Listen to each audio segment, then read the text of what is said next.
bonjour à tous et bienvenue. Merci, installez-vous. Donc, bienvenue sur cette conférence d'ouverture du village de l'eau dans ce magnifique cadre qui est la Manufacture Darwin, avec quelques contraintes architecturales historiques, mais on s'entend bien et c'est l'essentiel. Donc, on va essayer aussi, disposez-vous pour nous voir comme vous le souhaitez. Je vais juste passer la parole à Jean-Claude Lasserre, qui est le président de l'association Cyclo, qui organise ce village de l'eau en guise d'introduction. Merci Pauline. Bonjour et bienvenue à tous. Écoutez, bienvenue à ce premier village de l'eau ici sur le site de Darwin, donc initié par l'association Cyclo et très fortement soutenu par la Régie de l'eau de Bordeaux, Bordeaux Métropole et l'agence Adour-Garonne, qui nous a permis enfin d'accéder à ce qu'on souhaitait faire depuis 2018, c'est-à-dire un accès et une découverte de cette ressource essentielle auprès des scolaires et du grand public.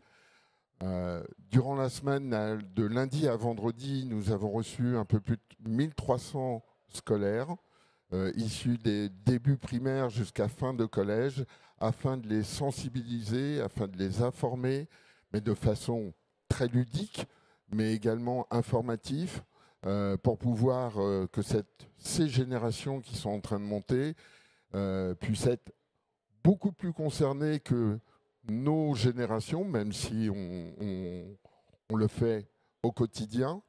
Donc voilà, donc je voulais remercier tout le monde, vous remercier, vous qui nous avez vraiment beaucoup aidé avec le département aussi à la réalisation de ce village de l'eau. Et puis maintenant, je vais passer la parole aux experts qui vont vous faire une très très belle conférence. Merci beaucoup. Merci. Merci donc Jean-Claude Lasserre, président de l'association Cyclo qui organise cet événement. Alors nous sommes effectivement très heureux de vous retrouver sur ce moment grand public. Cette conférence est un premier rendez-vous dans un week-end d'information et de débat. 5 autres conférences suivront tout au long du week-end jusqu'à demain soir, de cet après-midi, pour échanger sur la gestion publique de l'eau et sur l'action et la coopération internationale pour un meilleur accès à l'eau. Donc nous vous donnons rendez-vous, n'hésitez pas à piocher et à venir nous retrouver. Et le programme de demain, je vous le détaillerai un petit peu plus tard. Alors, on n'a jamais autant parlé d'eau. Faut-il s'en réjouir ou faut-il s'en inquiéter ? Après 2 étés de sécheresse, puis un hiver sans précipitation, la question de l'eau s'invite vraiment de manière très prégnante dans l'actualité et dans le quotidien des Français. Cette semaine, vous le savez peut-être, se tenait à New York la conférence des Nations Unies sur l'eau, le premier événement en la matière depuis 1977. Nous avons également fêté la Journée mondiale de l'eau ce mercredi. Partout dans le monde, c'est la mobilisation générale sur ce sujet. Et en France et dans notre région, nous allons en discuter tout de suite. Pour poser un petit peu les choses, notre bassin Adour-Garonne, dont on va beaucoup parler, connaît régulièrement des étiages sévères, c'est-à-dire que nos cours d'eau sont régulièrement dangereusement bas. Notre bassin sera d'ailleurs l'un des plus impactés par le changement climatique en France. Et tout simplement, il y a un constat, on prélève plus d'eau que la ressource ne peut et ne le permet. Alors, quelle est la situation et quels sont les enjeux sur notre territoire ? Pour débattre de la question, nous avons avec nous Nicolas Hilbert. Je vous invite à monter sur scène tous les 4, directeur de la délégation Atlantique Dordogne à l'Agence de l'eau Adour-Garonne. Mathieu Labrousse, conseiller régional élu délégué à l'eau à la région Nouvelle-Aquitaine. Bonjour et merci. Pascal Gau, vice-présidente chargée de la protection de l'environnement, des espaces naturels sensibles, de la gestion des risques au Conseil départemental de la Gironde, et Sylvie Cassou-Scott, vice-présidente de Bordeaux Métropole à l'eau et à l'assainissement et présidente de la Régie de l'eau Bordeaux Métropole. Merci beaucoup à tous les 4 d'être avec nous. Nous allons commencer par un premier tour de table, mais pour poser un peu les enjeux locaux, on va faire géographiquement. Nicolas Hilbert, pour commencer, dites-nous déjà peut-être un mot sur l'agence de l'eau Adour-Garonne. Alors là, c'est grand public, on a peut-être des connaisseurs, mais peut-être qu'on va devoir faire aujourd'hui un peu de pédagogie et d'expliquer quel est votre rôle, quel est votre territoire géographique, et puis, sans pouvoir être exhaustif, comment ça organise un petit peu cette gestion de l'eau à la française par bassin ? Pas facile, hein ?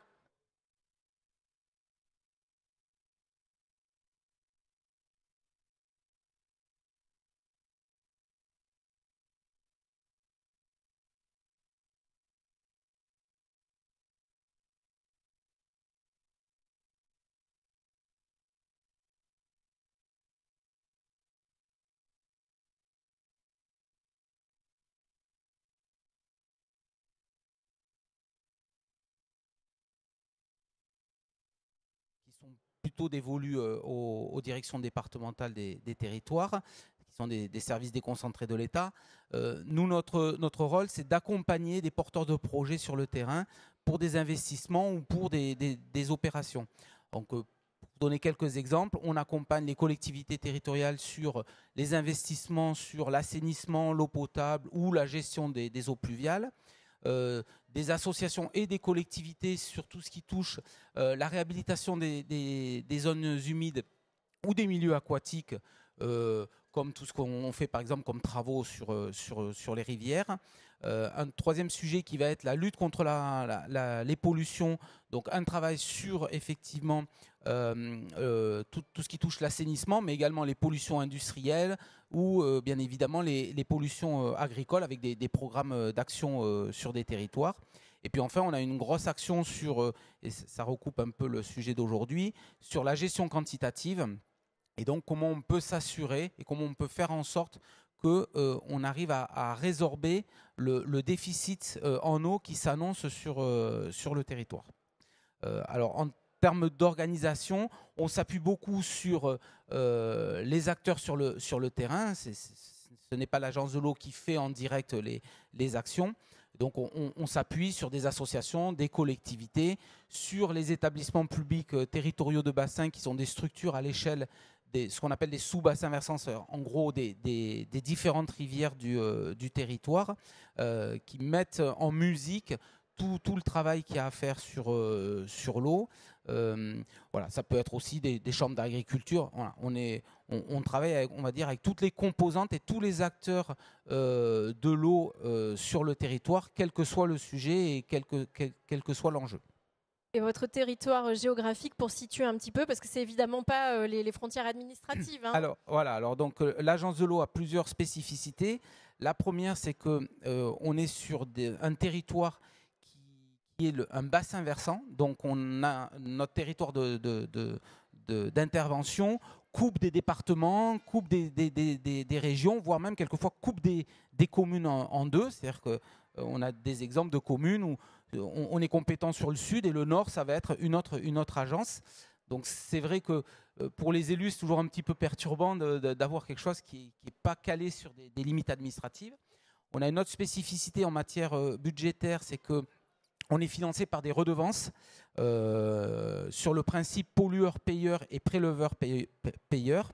Et donc, nous, en tant que citoyens, sur notre facture d'eau, il y a une ligne qui correspond à une redevance à l'agence de l'eau. Et dernière spécificité, je reviendrai effectivement sur le territoire, dernière spécificité, à côté de cet établissement public, on a ce qu'on appelle un parlement de l'eau qui s'appelle le comité de bassin et qui regroupe l'ensemble des usagers de l'eau sur le territoire.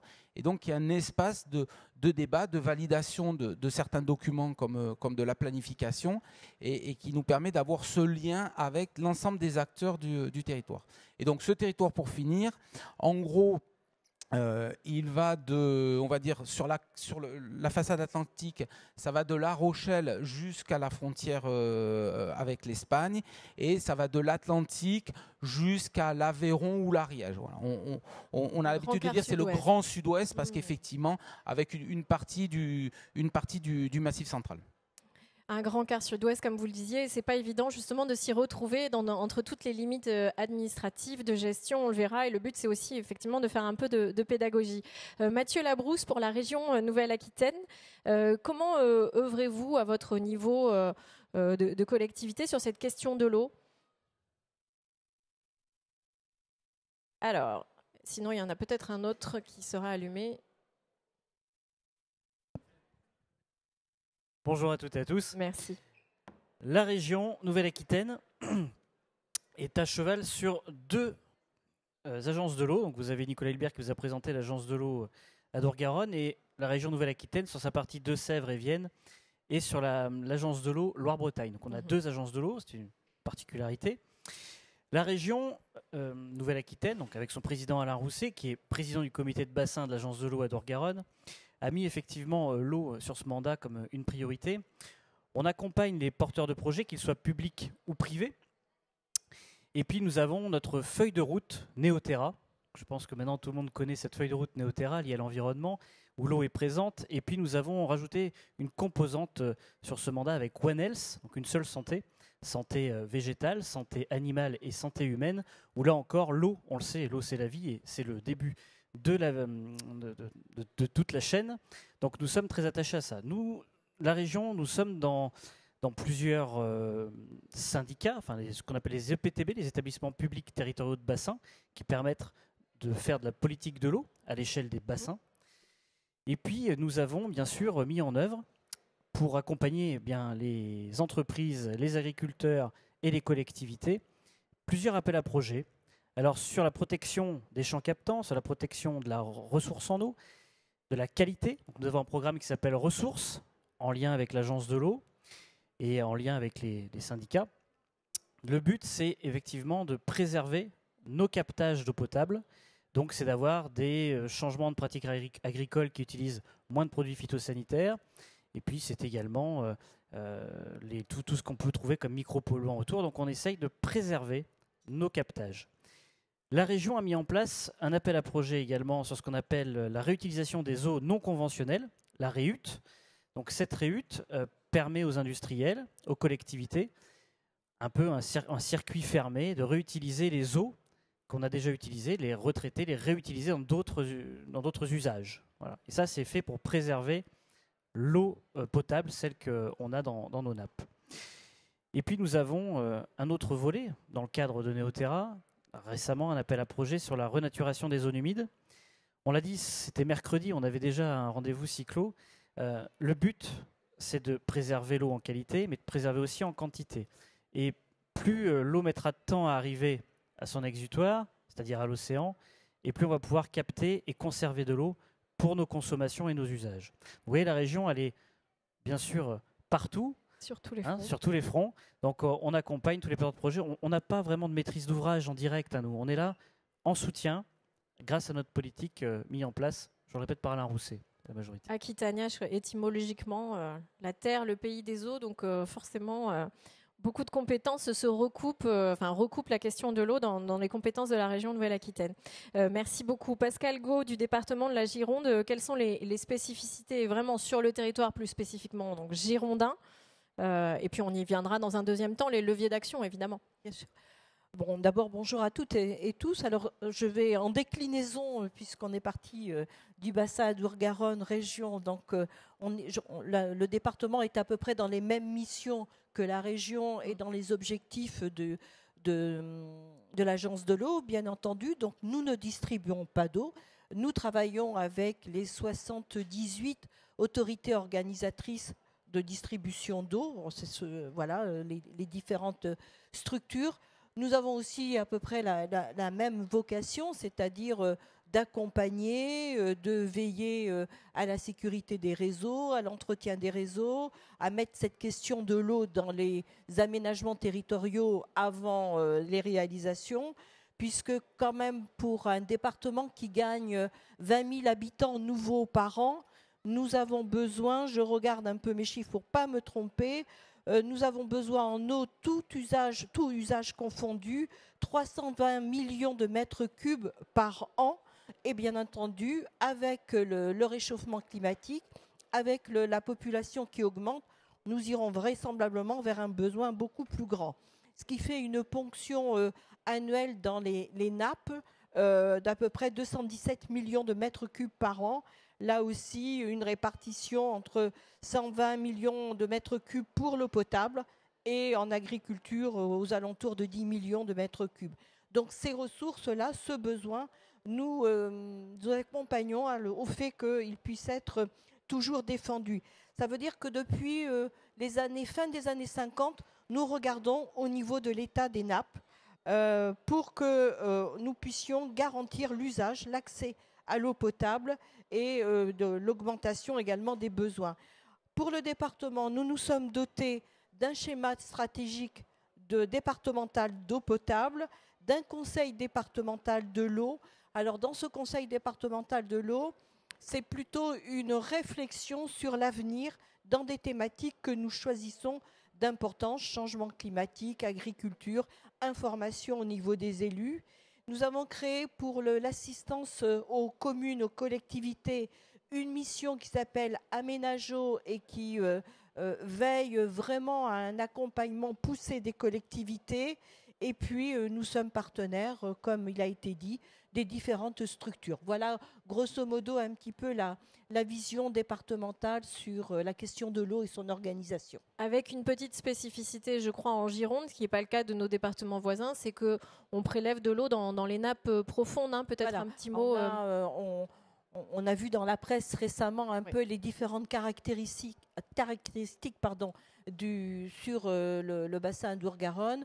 Nous avons un petit avantage, effectivement, ou un gros avantage, mais il ne faut pas le gaspiller, que l'eau potable est de très bonne qualité, issue des nappes profondes, à presque 98%, si je ne me trompe pas, ou 95%. Mais enfin, nous avons effectivement une ressource en nappe profonde de très grande qualité, ce qui fait que nous sommes un peu moins, je dis bien un peu moins, mais avec toute la prudence nécessaire, un peu moins sujets aux étiages dramatiques que l'on voit dans d'autres parties du sud-ouest. Un peu moins tributaire effectivement des recharges en pluie hivernale. Merci beaucoup. Avec un enjeu qui est un peu le même, qui recoupe l'enjeu quand même de la métropole, Sylvie Cassou-Scott, qui est celui effectivement de l'aménagement du territoire, avec une forte pression démographique sur cette ressource.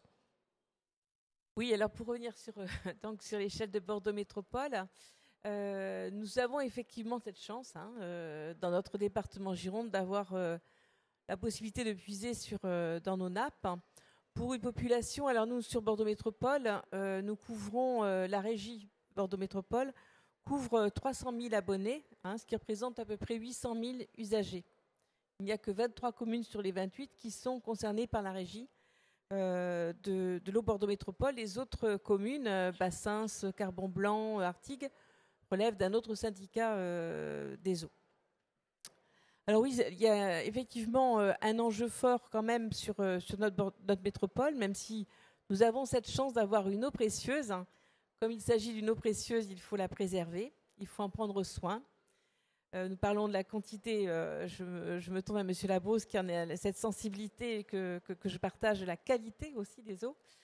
Donc nous avons effectivement une quantité d'eau sous nos pieds qu'il faut savoir préserver, sachant en même temps que nous sommes dans un département, et ça a été dit par Pascal Gau, qui sommes un département d'accueil. Nous accueillons effectivement sur la métropole la moitié des arrivants, c'est-à-dire 10 000 habitants par an. Donc on a cette équation à préserver nos nappes, à ne pas trop consommer d'eau pour l'avenir, bien évidemment. Et en même temps, moi je dirais qu'il y a un enjeu aujourd'hui, que ce soit sur la métropole ou dans le département, d'un aménagement du territoire pour justement répondre à tous ces enjeux. Merci beaucoup pour pardon, je vais quand même dire une chose sur la métropole par rapport à la Gironde, parce que nous sommes le premier département de France quand même en superficie. La métropole, 28 communes. Donc je vous le disais, 23 communes couvertes par la régie d'eau Bordeaux Métropole, c'est 3200 km de canalisation d'eau, puisque nous distribuons l'eau, et donc c'est 3200 km de canalisation, ce qui est énorme. Et donc, c'est une vraie gestion à mettre en place. Et on y reviendra tout à l'heure, en début d'après-midi, dans notre prochaine conférence sur le fait que depuis le 1er janvier, la gestion de l'eau est passée en régie, donc en régie municipale au niveau de Bordeaux Métropole. Et ça mérite d'être détaillé, d'être expliqué pour les citoyens. Donc, merci beaucoup pour ce panorama de la situation. C'est évidemment difficile d'être exhaustif, mais il s'agit maintenant de savoir peut-être plus précisément, de rentrer dans le détail de ce qui est mis en place pour améliorer la gestion et voire même anticiper des situations de crise, parce qu'on est en crise, on est déjà en crise et on anticipe la crise de l'été à venir. Alors Nicolas Hilbert, au niveau de l'agence de l'eau, est-ce que vous avez, j'imagine déjà, des dispositifs pour maintenir les usages pour chacun? Qu'est-ce que vous mettez en place d'ores et déjà? Alors, déjà, je vais poser la question du déficit, parce que toutes les solutions qu'on me propose et que tout le monde défend aujourd'hui, elles sont liées quand même à l'objectif de réduire le déficit qu'on a. Aujourd'hui, sur une année normale, je ne parle pas de l'année 2022 qui a été très atypique, mais sur une année normale, sur donc le Grand Sud-Ouest, je suis à l'échelle d'Adour-Garonne. Le déficit, il est à peu près 250 millions de mètres cubes d'eau en période d'étiage, donc l'été, au moment où on en a le plus besoin. C'est 250 millions qu'il nous faudrait pour pouvoir assurer dans de très bonnes conditions tous les usages qu'on a l'été avec des besoins en eau. Les projections qu'on a fait faire par des scientifiques nous indiquent qu'en 2050, ce déficit il va monter à 1,2 milliard de mètres cubes d'eau. Alors, il s'explique par... alors, ça, c'est si on garde l'activité telle qu'elle est aujourd'hui, et on ajoute, parce que c'est les courbes qui nous l'indiquent aujourd'hui, on ajoute 1,5 million d'habitants supplémentaires sur le Grand Sud-Ouest. Donc, principalement le littoral et puis les deux grandes métropoles. Donc on voit bien que 1,2 milliard, ça ne passe absolument plus. Et ça, c'est dû également, donc on en parlera, j'imagine, tout à l'heure, au changement climatique et donc aux problématiques qu'on va avoir de ressources en eau, de baisse des débits dans les rivières et de réduction de la pluviométrie. Donc l'objectif, c'est quelles sont les solutions à mettre en œuvre dès aujourd'hui. Il faut qu'on anticipe le plus possible pour réduire ce manque d'eau qu'on va avoir l'été. L'objectif et le principe, c'est ce qu'on appelle ralentir le cycle de l'eau. Il faut se dire que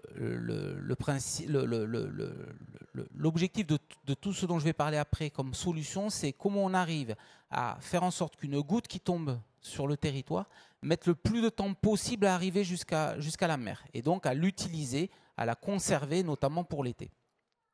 Et donc, il n'y a pas de solution miracle. Alors, si certains disent qu'il y a la solution miracle, ça n'existe pas. C'est ce qu'on appelle un mix de solutions. C'est un mix de pratiques à mettre en œuvre et tout ensemble. Et il faut commencer à les mettre en œuvre dès à présent. Je vais faire le focus sur 4-5 qui sont les principales. La première des solutions, bien évidemment, c'est faire des économies. On manque de quelque chose, on fait des économies. Le terme de sobriété sur l'énergie maintenant est passé dans les mœurs. Je pense qu'on va cet été parler de sobriété sur l'eau. On va s'y employer aussi dans ce domaine-là. Voilà, donc sur l'économie, ça touche tout le monde. Ça touche l'industrie. Alors l'industrie a déjà fait beaucoup d'économies, mais ça touche l'industrie. L'agriculture, on a des techniques, on a des choses à mettre en œuvre avec l'agriculture pour que l'utilisation de l'eau soit plus efficiente. On en ait besoin de moins pour faire à la limite les mêmes productions ou d'autres productions, puisque le changement climatique va faire en sorte qu'on va se retrouver dans le Grand Sud-Ouest dans les années 2050 avec un climat qui va se rapprocher de l'Andalousie, et donc on va avoir des ruptures sur certains assolements avec des changements de production, parce que certaines productions ne pourront plus être faites dans le Grand Sud-Ouest. Et puis des économies à faire également donc, par les citoyens dans nos pratiques quotidiennes, dans notre maison, dans notre jardin. Et puis un focus, et j'en parle souvent, un gros travail à mener aussi sur le citoyen quand il est touriste. Le citoyen, chez lui, peut avoir de très bonnes pratiques, et quand il est touriste, il oublie un peu ses bonnes pratiques.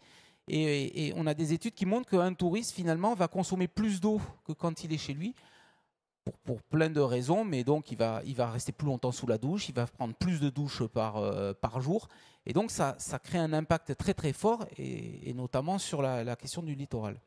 Et on sait qu'il y a des territoires aussi en termes de gestion et d'aménagement qui multiplient par 10 parfois leur population oui, bien sûr, sur le territoire littoral. Bien sûr. Tout à fait. Et donc, autre solution, c'est ce qu'on appelle donc il y a un gros sujet sur les économies.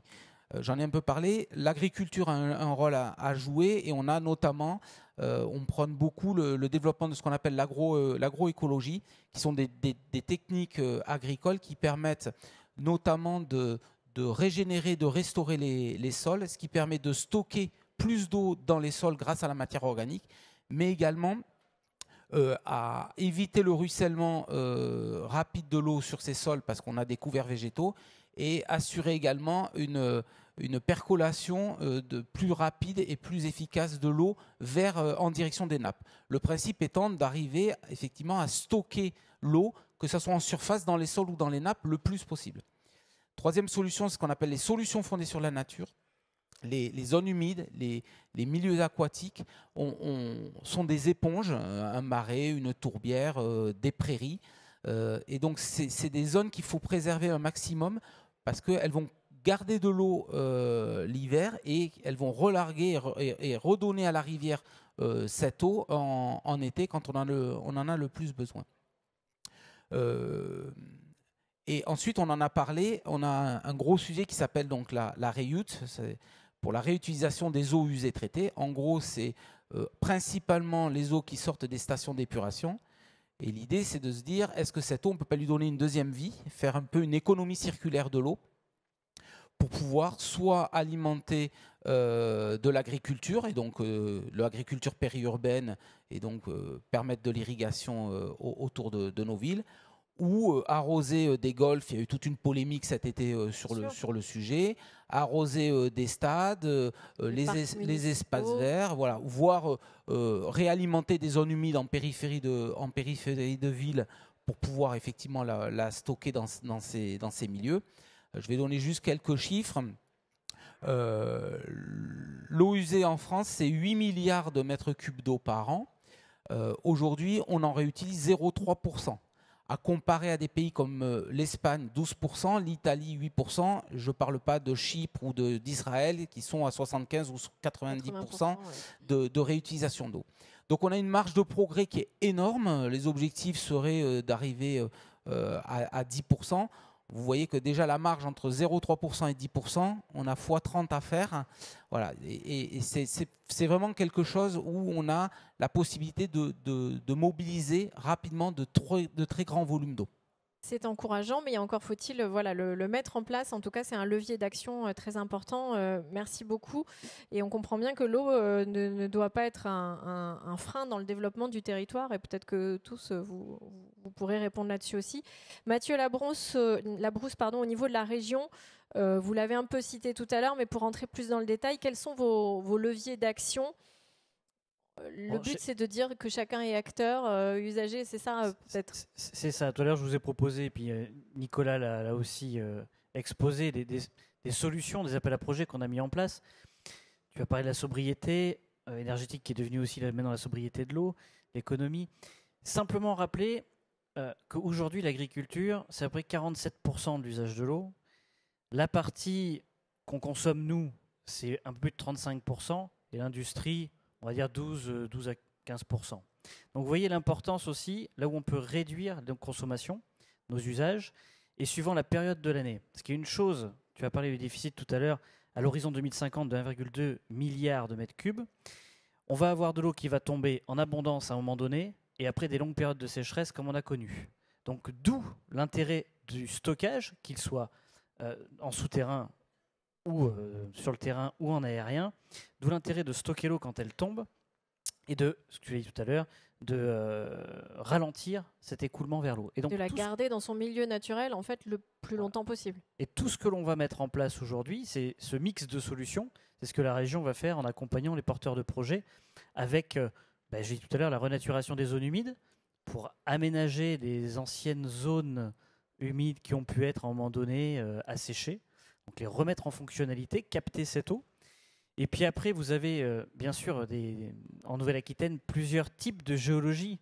Vous êtes sur le Massif central, vous avez une partie granitique. Vous êtes vers la mer, vous avez une partie karstique. On ne stocke pas l'eau partout de la même façon en Nouvelle-Aquitaine. Et il faut aussi s'adapter à ça. C'est-à-dire que certaines solutions à un endroit ne seront pas les mêmes que par exemple on va dire dans le Massif central. Donc il faut aussi, sur cette grande région de la Nouvelle-Aquitaine, penser qu'une solution ne sera pas applicable partout. Donc ça, il faut bien s'associer au territoire, et c'est notre rôle aujourd'hui d'accompagner, et c'est pour ça que j'ai dit tout à l'heure, on siège dans des EPTB, c'est aussi pour être proche des collectivités, proche des utilisateurs, pour amener une vision qui soit celle du territoire. Voilà, ça se partage. Et comment on fait pour arbitrer? Vous avez dit tout à l'heure globalement qui consommait quoi dans la région.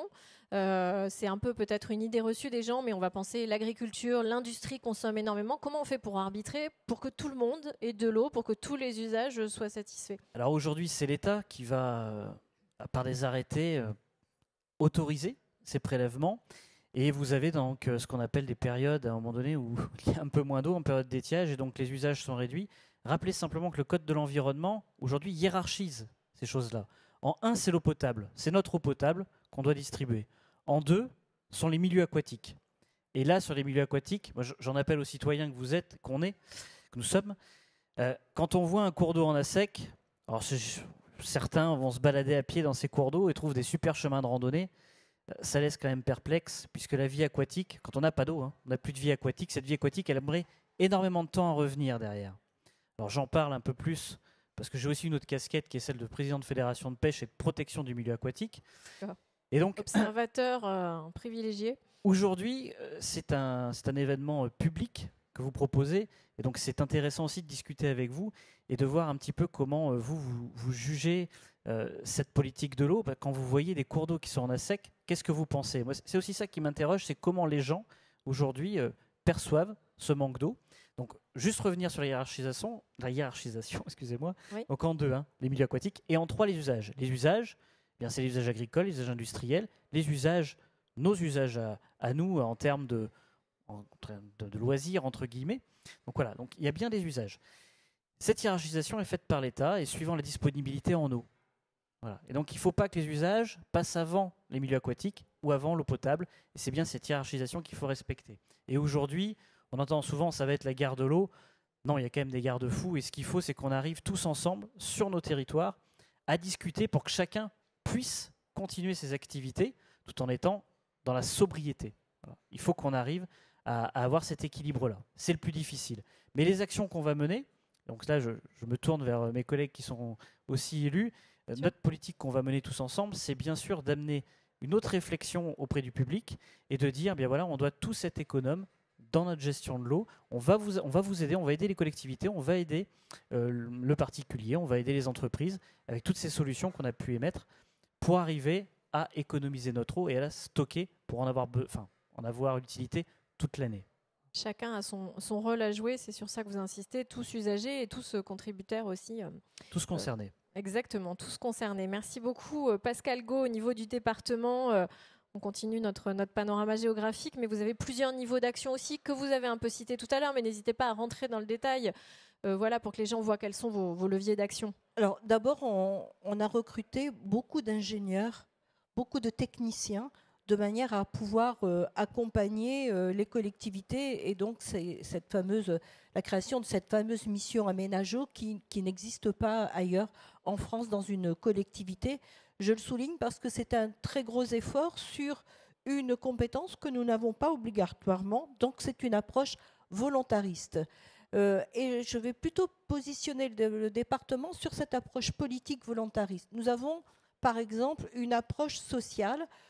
Aujourd'hui, on parle beaucoup de l'assainissement, mais quand vous n'avez pas beaucoup de revenus, que vous habitez un petit village et qu'il faut vous êtes sur un assainissement individuel, lorsque vous devez le mettre aux normes, ça coûte excessivement cher et bien souvent, nous pénalisons ces personnes qui ont aussi des passoires énergétiques au niveau de leur domicile. Donc, nous avons mis en place une aide au niveau de ces individus, de ces personnes, pour qu'ils puissent être accompagnés financièrement vers l'assainissement et en milieu rural. C'est particulièrement important. Ça, c'est dans le cadre, pardon de vous couper, de la structure aménagéo? Non, celle-là, c'est un dispositif du département. Dès lors qu'on a un niveau de revenu fiscal X, vous pouvez solliciter une aide pour aider à l'assainissement individuel. Ça tourne. Nous avons à peu près plus d'une cinquantaine de dossiers par an. Et ça tourne autour de 10 à 15 000 euros d'aide affectée en fonction de ça. Comme il a été dit, il y a bien sûr une démarche au niveau de l'agroécologie. Alors nous insistons des aides au niveau de l'agriculture bio et plus exactement sur du goutte à goutte, enfin des systèmes économiques au niveau de la distribution de l'eau. On a un plan résilience, donc c'est un mot qui est souvent évoqué actuellement. Et donc, dans ce plan résilience, nous durcissons un petit peu le ton au niveau des collectivités, puisque nous les accompagnons sur leur aménagement du territoire. Et nous avons décidé, de cette année, d'introduire des critères environnementaux dans l'aide aux communes. C'est-à-dire que si nous prenons en compte, par exemple, le prix de l'eau, nous prenons en compte l'état des réseaux, nous prenons en compte leur stratégie en termes d'aménagement, en termes d'assainissement. Et donc, ils verront leur dotation bonifiée ou décotée, si je peux parler ainsi, en fonction de ces critères environnementaux. Je cite ceux de l'eau, mais il y en a d'autres au niveau de la biodiversité. C'est un pas important, mais je crois qu'il faut aussi acculturer l'aménagement du territoire et ceux qui sont aux manettes sur ces prises en compte de l'eau en amont, comme vous le disiez, et pas après les réalisations. On a aussi une très forte approche environnementale sur tout ce qui est biodiversité. Là aussi, nous essayons d'avoir une stratégie foncière au niveau des acquisitions d'espaces naturels sensibles, des zones humides, des zones de protection, etc., très fortes. Nous sommes maintenant à peu près à 25 000 hectares de zones de préemption en espaces naturels sensibles. Ça veut dire très concrètement que vous achetez ces zones-là pour qu'elles soient protégées et préservées. On les achète ou on les achète et on les met en gestion par exemple, au niveau des agriculteurs. Nous avons mis pas mal d'éleveurs sur nos ENS de manière à ce qu'il y ait cette approche éco-pastoralisme également. Et puis, nous agissons, c'est peut-être là un petit peu la difficulté sur la sobriété. Donc, déjà au niveau de nos équipements, nous allons monter en puissance sur, par exemple, le plan collège, des nouveaux collèges, pour justement faire cette distinction au niveau des économies d'eau. Nous avons participé avec le SMEGREG et Mérignac et d'autres instances à une opération qu'on avait faite qui s'appelait MAC-Eau, qui était sur 60 000 foyers où on leur avait mis à disposition tout un panel de kits pour économiser l'eau.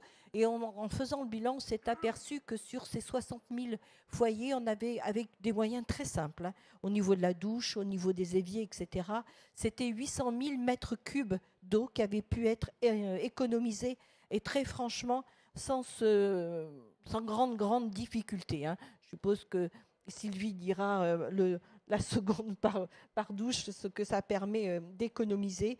Et puis ensuite, je crois que c'est au niveau du conseil départemental de l'eau, il faut qu'on continue à améliorer la connaissance au niveau de tous les intervenants, de tous nos partenaires girondins, pour que cette question de l'eau, on puisse se projeter dans l'avenir et adapter nos équipements et nos politiques. On fera peut-être un petit point effectivement en conclusion sur la sensibilisation qui est un enjeu énorme. Merci beaucoup Sylvie Cassou-Scott pour terminer ce deuxième tour.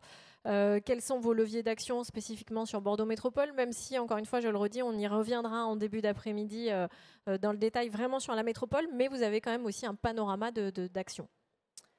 Oui, alors on va revenir cet après-midi, puis beaucoup de choses ont été dites. Moi, ce que je voudrais dire, c'est je vais reprendre le thème de cette table ronde qui est sur le défi climatique. Alors, je voudrais renvoyer effectivement aux raisons pour lesquelles aujourd'hui on s'interroge autant sur la question de l'eau. Parce qu'effectivement, on sait qu'elle va manquer demain.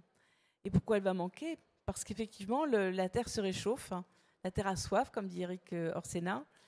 Et ça nous renvoie, nous, à notre responsabilité, et à la fois de citoyens et d'élus, dans les choix que nous faisons tous les jours, des choix politiques forts que nous devons mener pour changer de modèle de développement qui a, je crois, démontré à quel point il pouvait s'essouffler. Alors pourquoi je dis ça ? Parce qu'à la métropole, effectivement, dans la mandature dans laquelle nous nous sommes véritablement fortement engagés dans une transition écologique. Alors, ça a été dit concrètement par mes deux collègues de gauche, parce que effectivement, il faut travailler et à la fois sur la biodiversité et à la fois sur la désimperméabilisation des sols. Enfin, nous savons tout ça. Aujourd'hui, nous le savons, mais nous ne faisons pas forcément ce qu'il faut. Bien sûr. On n'a pas forcément toujours le courage d'aller jusqu'au bout de nos choix. Et je crois que vraiment, le rapport du GIEC nous le démontre aujourd'hui. On le savait déjà, il est urgent d'agir. Monsieur Hilbert nous le disait, nous parlait de 2050, mais en même temps, la température de Bordeaux, on disait ce sera celle de Séville, on n'est pas loin, on y arrive. Je crois que on y est prêt. Donc, voilà. Marqué un tournant quand même. Je voulais rappeler ça pour dire que c'est effectivement, pour la métropole, un choix politique d'être dans une cohérence de choix et de décisions que nous faisons dans tous les domaines, que ce soit dans le domaine de la mobilité, de l'habitat, de la biodiversité.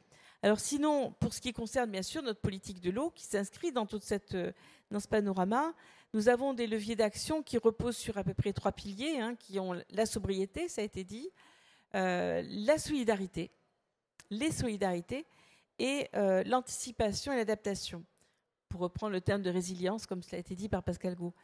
La sobriété, bien effectivement, c'est inviter tous les citoyens dans ce champ-là, dans son usage de l'eau. Alors oui, je vais le dire, effectivement, nous avons calculé aujourd'hui qu'une minute de moins par un métropolitain sous sa douche, c'est 3 à 4 millions de mètres cubes par an d'économisés. Voilà, donc ça c'est c'est énorme et c'est des informations qu'il faut donner, qu'il faut répéter. Il faut qu'il y ait vraiment un sursaut de prise de conscience dans nos usages. Nous allons bien sûr travailler sur la canalisation, le renouvellement de nos canalisations et donc la réparation des fuites, de le faire rapidement et de pouvoir donc avoir un réseau le plus efficient possible. Et puis nous avons aussi nous sommes engagés dans un usage de l'eau qui est l'eau industrielle. Donc parce que la métropole, c'est effectivement des citoyens, c'est moins d'agriculture. Il faut savoir quand même que l'agriculture, c'est 50% de la consommation d'eau. Donc nous, c'est le bassin économique, ce sont des entreprises. Et vous savez que nous avons beaucoup sur le bec d'Ambès. Eh bien, nous avons là un réservoir d'eau industrielle qui nous permet de pouvoir utiliser une eau moins traitée pour cet usage industriel. Les solidarités. Alors les solidarités, d'abord, il faut savoir aussi que la métropole, elle vend son eau. Quelque chose que j'avais un peu découvert quand j'étais arrivée, que je ne savais pas, c'est qu'effectivement, et je pense que là, j'en mesure toute l'importance et l'intérêt, c'est les interconnexions entre les différents syndicats. Ça a été dit, on a énormément de syndicats de distribution de l'eau, de vente de l'eau. Et nous avons des syndicats périphériques à la métropole avec lesquels nous sommes interconnectés et nous pouvons aussi distribuer de l'eau. Ça, c'est la solidarité. D'accord. Nous avons aussi une solidarité, c'est pour la préservation des nappes profondes, je le disais tout à l'heure, qui ne se rechargent pas se rechargent extrêmement lentement, puisque là, ce sont des eaux qui ont des milliers d'années. Nous avons à puiser le moins possible dans les nappes les plus profondes qui sont l'éocène. Et pour cela, donc, nous avons un projet de champ captant dans les Landes du Médoc qui nous permettront d'y puiser 10 millions de mètres cubes que nous ne puiserons pas sous la métropole. Donc là, ce n'est pas une eau supplémentaire, c'est bien une eau de substitution. C'est important de le dire. Avec une meilleure répartition une meilleure répartition, en fait. Mais voilà. Et nous sommes dans un territoire en Gironde où nous avons énormément d'efforts à faire pour être dans une interconnexion entre tous, pour effectivement ne puiser l'eau dans les nappes que lorsqu'elles sont le moins souterraines possible. Donc cette solidarité est importante. Et puis bon, bien sûr, j'en parlerai cet après-midi, des solidarités sociales au travers d'une politique de tarification.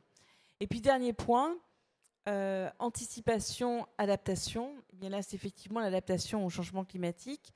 C'est donc, comme je le disais, s'engager un peu plus dans la désherbamisation des sols.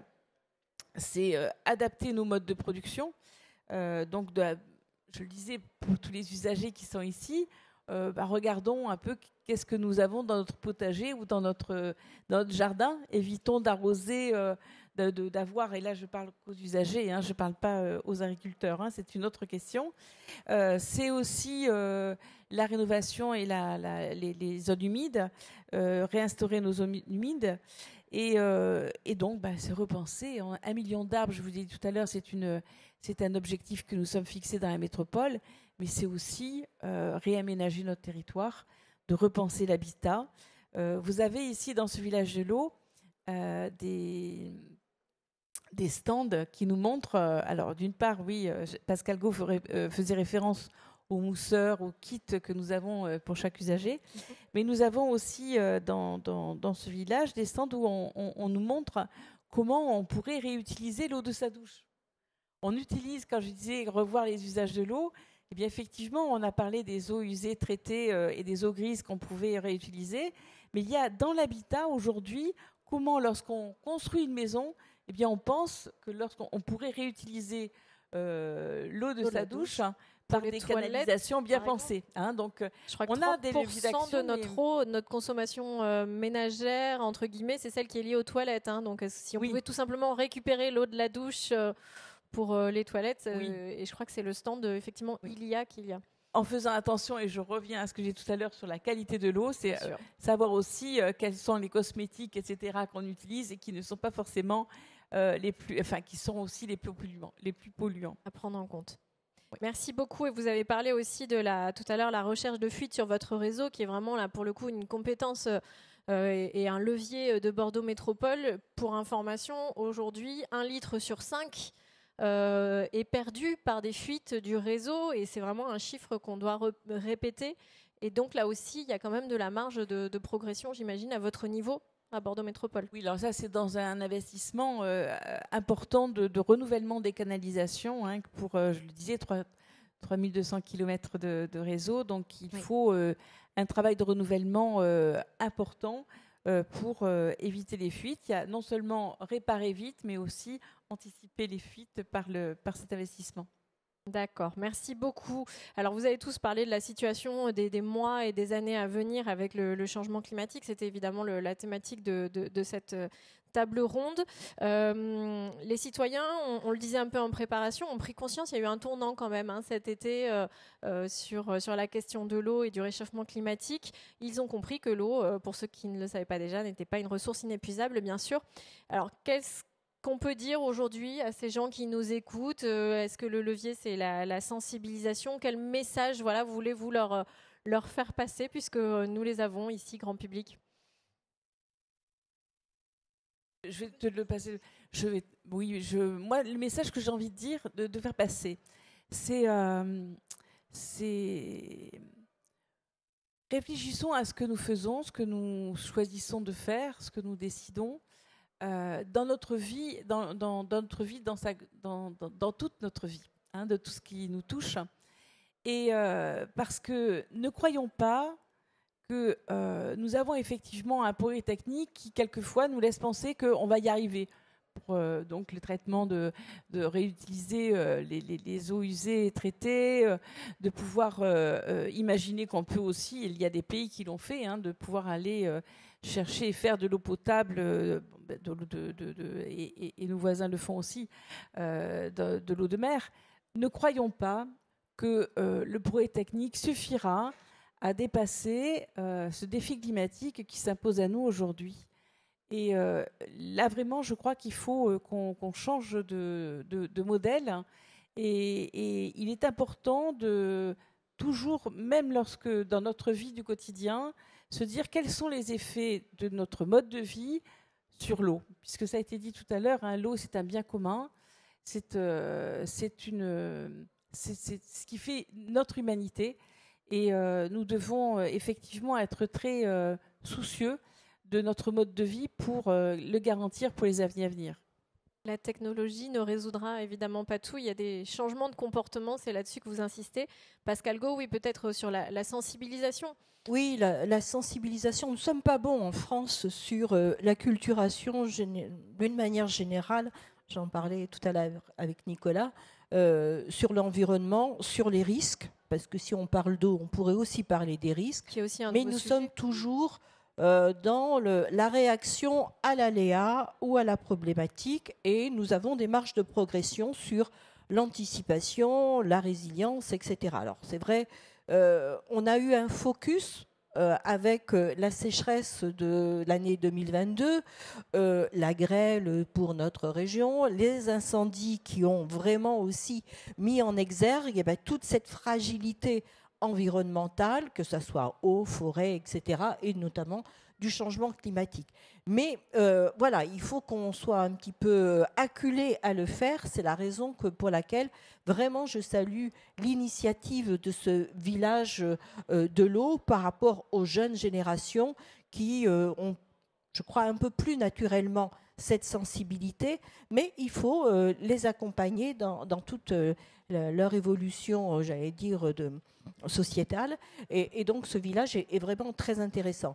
C'est la raison pour laquelle nous essayons, autant que faire se peut, là aussi, de faire de la sensibilisation nous avons la compétence collège, donc nous essayons effectivement d'accompagner des projets sur la désimperméabilisation des cours de collège, sur la replantation.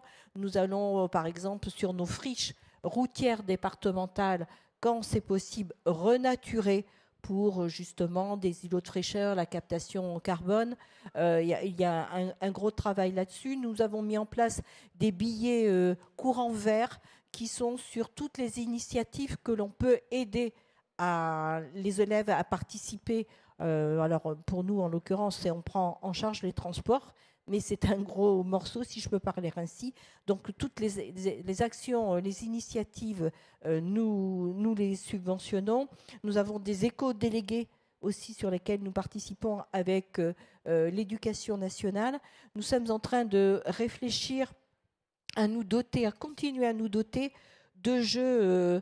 Nous avons par exemple un jeu qui s'appelle Sit in Crise, qui met en situation des jeunes, on va dire, mais aussi des adultes sur une crise. Donc c'est un jeu de plateau qui dure 2 heures, qui a été fait par l'école des mines de Arles, et nous allons développer comme ça des jeux pour aider à la sensibilisation, parce que nous avons d'ores et déjà une marge de progression sur les acteurs du territoire, d'ores et déjà, et puis essayer effectivement de sensibiliser cette jeunesse à ce changement climatique et d'embarquer un petit peu plus largement le public. Et de dire aussi de ne pas compter que sur l'autre pour faire des efforts, et que chacun à notre niveau, et on l'a vu là durant cette conférence, ce sont des fois des petits efforts qui amènent à des beaux résultats, mais c'est comme un peu le tri sélectif maintenant qui est passé, je le crois, dans les usages. La question de l'eau et de l'énergie, parce que ça facture un peu lourdement en ce moment, mais on voit bien qu'il faudrait peut-être qu'il n'y ait pas que la sanction du prix pour mobiliser. Et donc voilà, c'est un petit peu ce travail-là que nous faisons, mais plutôt avec les jeunes générations. Et nous sommes peut-être un petit peu plus avec le bâton pour sur des organisations ou des aménagements où nous sifflons un peu la fin de la récréation sur des aides qui ne prennent pas en compte, comme je l'expliquais tout à l'heure, le défi environnemental. Il faut en passer par là, et les gens peut-être attendent ça de vous aussi, politique. Juste une petite question. Les oreilles nous sifflent un peu. Hein. Comment ? Les oreilles nous sifflent un peu. Et juste une petite question sur l'eau. Le fait que l'eau, et c'est dans vos compétences au département et dans votre délégation, je crois, est aussi un aléa et qu'il y a des risques d'inondation. Et on sait que le changement climatique va augmenter ces phénomènes-là extrêmes. Donc c'est aussi un point sur lequel vous devez anticiper et travailler. Oui, mais alors donc nous essayons d'acculturer au risque. Donc on a un plan. On a un plan stratégique de soutien aux inondations, et nous sommes en train de réaliser un plan départemental de sauvegarde qui n'est pas un document réglementaire. Là aussi, c'est un acte volontariste qui est né d'ailleurs des incendies de cet été, où on a vu que la coordination, la synchronisation des moyens, on pouvait la parfaire. Et donc, on va essayer de s'articuler entre les documents obligatoires, puisque la sécurité, c'est l'État, et les plans communaux ou intercommunaux de sauvegarde, qui sont à des niveaux très divers. Donc, nous allons essayer de pouvoir venir en appui, mais aussi nous améliorer dans notre propre organisation au niveau du risque, parce qu'on en parlait également. On a beau avoir énormément de modélisation sur ce qui va nous arriver d'ici à 30 ans, 50 ans, 100 ans, force est de constater que ça ne bouge pas beaucoup. Tant qu'on n'y est pas, effectivement, il n'y a pas de prise de conscience, et c'est ce qui est en train de changer. Merci beaucoup. Nicolas Hilbert, Mathieu Labrousse, un mot, voilà, si vous voulez dire sur effectivement cette sensibilisation. Il y a eu les collèges, il y a aussi les lycées pour la région. Voilà, qu'est-ce que vous voulez passer comme message final ? Alors, vous avez parlé d'éducation et l'environnement. Oui. Effectivement, la région accompagne aussi les collectivités, les scolaires dans cet apprentissage à l'environnement. J'aimerais simplement vous dire aujourd'hui que quand l'eau coule au robinet, elle ne coule pas partout. Et c'est bien ça qu'il faut qu'on retienne. C'est quand on va faire un tour dans la nature, parce qu'on parle tous de biodiversité, d'environnement, mais il faut s'y reconnecter aussi.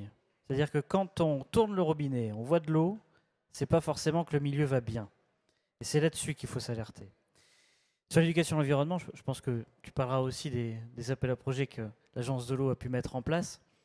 C'est quelque chose qui va aller, pas à court terme, mais plutôt à long terme, puisque ce sont les générations futures qui seront formées à ça. Donc on a aussi, nous, eu dans nos temps une information, mais peut-être pas assez. Et puis comme le changement climatique va très vite, mais il faut s'adapter. Juste un petit focus sur les cours d'eau. Tout à l'heure, on partait de la réutilisation des eaux non conventionnelles avec la réhute. Et je vous avais dit que la science ne sera pas non plus une solution à ce changement climatique. Vous savez, aujourd'hui, il y a des cours d'eau l'été, donc en période d'étiage, hein, qui ne coulent parce qu'on a de l'eau que par la station d'épuration qui est en amont. Voilà.